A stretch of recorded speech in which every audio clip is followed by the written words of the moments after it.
अगर आप बेबाक और निष्पक्ष खबरें देखना चाहते हैं तो हमारे चैनल को सब्सक्राइब करें और बेल आइकन को दबाएं।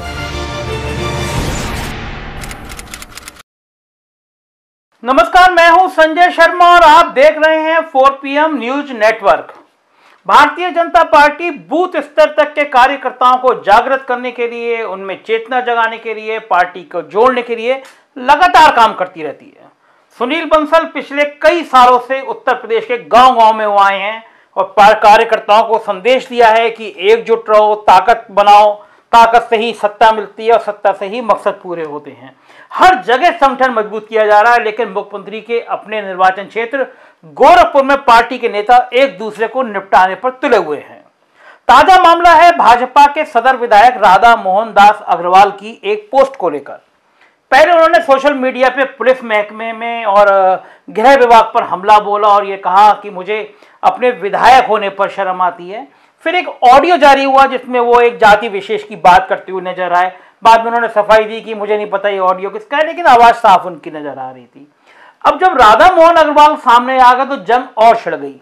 राधा मोहन अग्रवाल पीडब्ल्यूडी के एक असिस्टेंट इंजीनियर को हटाना चाहते थे। उसके भ्रष्टाचार की बात उन्होंने सदन में करी। डिप्टी सीएम केशव मौर्य ने उसको हटा भी दिया, लेकिन जैसे ही हटाया तो भाजपा के मौजूदा सांसद रवि किशन जी और कुछ विधायक उस अभियंता के साथ में आ गए।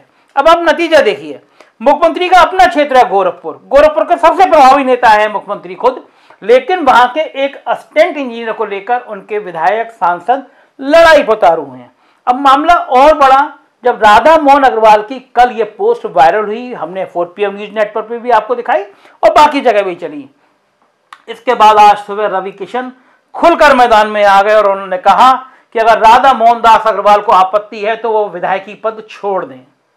मतलब इतना इस हद तक संघर्ष बढ़ गया है कि राधा मोहन अग्रवाल जो 5-6 बार के विधायक रहे हैं, उनको अभी अभी पार्टी में ज्वाइन किया रवि किशन जी नेक सलाह दे रहे हैं कि आप पार्टी छोड़कर चले जाइए।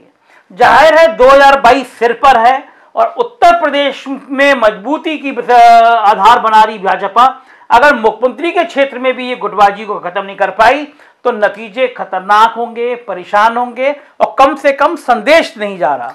दूसरी बड़ी घटना हो रही है कि मुख्यमंत्री योगी के एक बड़े धुर विरोधी माने जाते हैं शिव प्रताप शुक्ला। हालांकि वो एक ही जगह से आते हैं और शिव प्रताप शुक्ला को ब्राह्मण चेहरा माना जाता है और मुख्यमंत्री जी जिस पीठ पे आते हैं वो क्षत्रियों की पीठ मानी जाती है, लेकिन गोरखपुर में उस पीठ का कोई विकल्प नहीं होता है। सालों से ऐसा होता है कि उस पीठ की तरफ से जब कॉल आती है, आवाज आती है, तो पूर्वांचल के 8, 10, 12 जिलों में वही होता है जो पीठ चाहती है। योगी आदित्यनाथ ने भी बड़ी मेहनत करके इस पीठ को तैयार किया है और अपनी एक बहुत बड़ी टीम बनाई है उन्होंने। और ये कहा जाता था एक दौर में कि पूर्वांचल के कुछ जिलों में वही होगा जो योगी चाहेंगे। शिव प्रताप शुक्ला राजनीति में बहुत दिनों तक वनवास में रहे, हाशिए पे रहे, क्योंकि मुख्यमंत्री उनको पसंद नहीं करते थे। मगर अचानक जब वो राज्यसभा भेजे गए, उसके बाद वित्त मंत्री बनाया गया, तब ये चर्चा तेज हुई कि दिल्ली का दरबार दोनों छत्रपों को आपस में लड़ाना चाहता है। अब जब गोरखपुर में घमासान चल रहा था, इस बीच में अचानक खबर आई कि शिव प्रताप शुक्ला को राज्यसभा का एथिक्स कमेटी का चेयरमैन बना दिया गया है। यह कमेटी वो होती है जो राज्यसभा के सांसदों के आचरण और व्यवहार पर नजर रखती है। कमेटी फाइनल करती है, यदि किसी सदस्य का आचरण खराब होता है तो उस पर कार्रवाई भी की जाती है। यही नहीं, अभी 21 जुलाई को राज्यसभा का मुख्य सचेतक भी बना दिया गया उनको। माना जाता है शिव प्रताप शुक्ला गृह मंत्री अमित शाह के बहुत करीबी हैं। तो जाहिर है कि अगर उत्तर प्रदेश के मुख्यमंत्री का निर्वाचन क्षेत्र गोरखपुर है तो गोरखपुर की चर्चाएं पूरे देश में होती हैं, क्योंकि मुख्यमंत्री वहां से आते हैं। और इस समय गोरखपुर की चर्चा हो रही है कि भाजपा के नेता एक दूसरे को निपटाने के लिए गोरखपुर में तलवारें भांजने को तैयार हैं। इसी तरह की रोचक और नई जानकारी देने वाली खबरों के लिए मैं एक बार फिर गुजारिश करूंगा, अपने दोस्तों से कहिए कि 4 PM न्यूज नेटवर्क ज्वाइन करें, क्योंकि आपको जो सच हम बताएंगे उस सच को बताने की हिम्मत बाकी शायद किसी चैनल में ना हो। धन्यवाद।